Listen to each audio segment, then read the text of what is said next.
We come from having such great conversations, and Sonia, you being here with us as a migrant and as a queer leader, this conversation is going to take a whole other turn with you being here.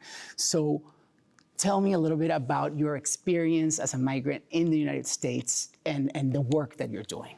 Yes, good question. I feel like it's, we can go in many directions, but I want to start with my own migrant story coming here as a very young person. I was born in Ecuador. I'm Quichua Cañari, and at the age of 5, I left Ecuador to reunite with my parents who had migrated to New York City. They were saving up money, trying to figure out how to build a home back in Ecuador.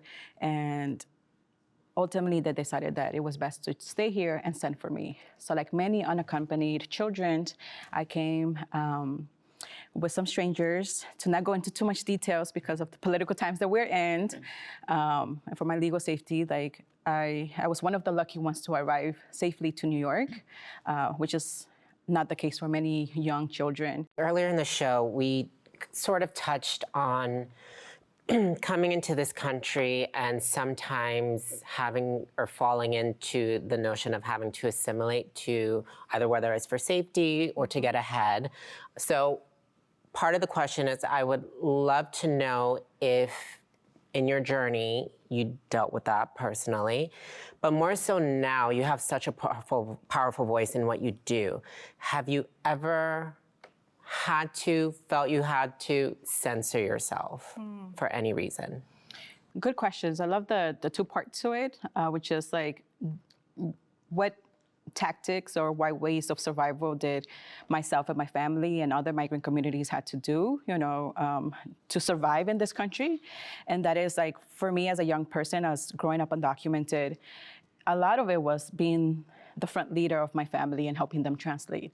So really picking up on speaking English to make those phone calls when we couldn't pay them, or to negotiate for my parents, or to go to the factories where my mom was working and say you didn't give her her paycheck.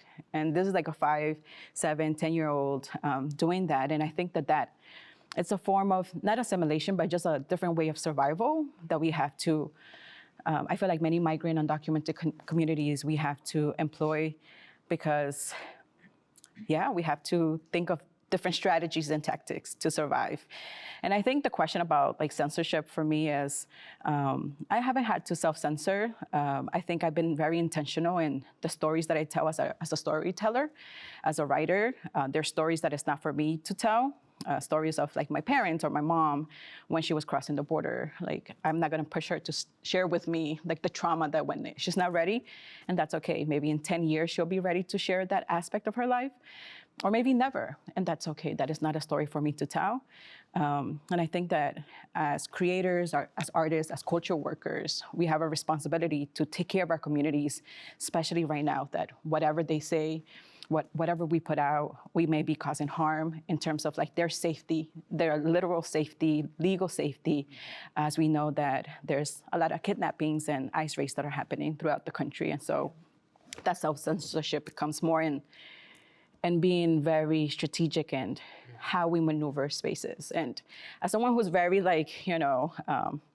queer presenting, brown presenting, there's no way to escape spaces. I'm very visibly how I am, who I am.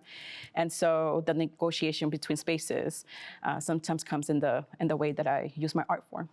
I love that you have such passion behind your voice, especially speaking about your family.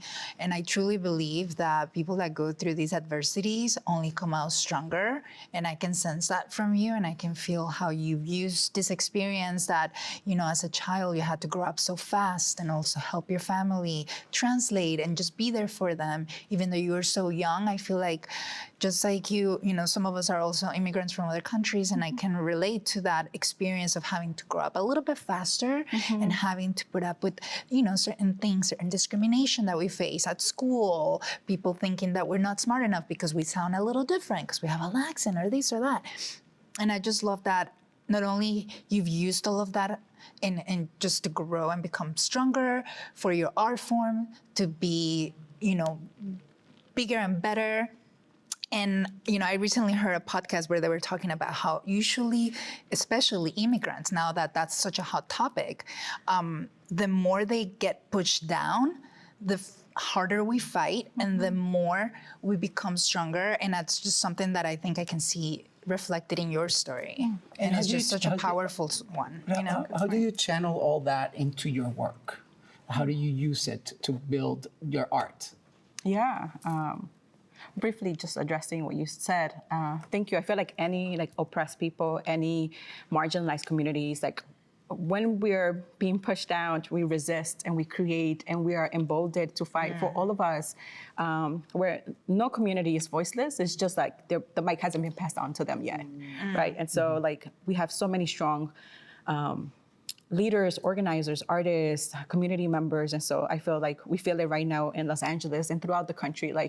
We're resisting and we've always been strong. I love that. And we're just showing it a little bit more visibly. And to your question, can you repeat it? I'm sorry. No, yeah, and I think I just got the answer with what you're saying. I wanted to know, of course, on how do you reflect your experience and the pain or the happiness that you've shared of your memories in the work that you do? Yeah, in my first poetry book that I self-published, Nostalgia and Borders, I speak about my own experience growing up undocumented in the United States.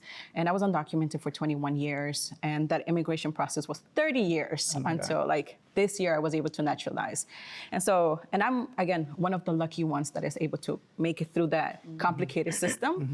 And I think it's just realizing when we're being pushed and when we see inequities, when we see all these violent and terrorizing ways that our communities are being impacted, there's no way to stay complicit. There's no way to stay quiet.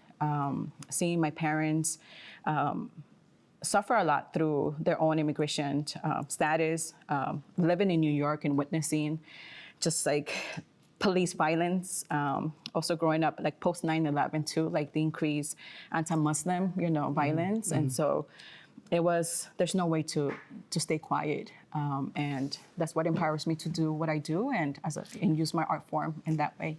I think that's beautiful. Thank you so much for sharing this with us. Your story is inspiring, inspirational, and aspirational. So thank you very much.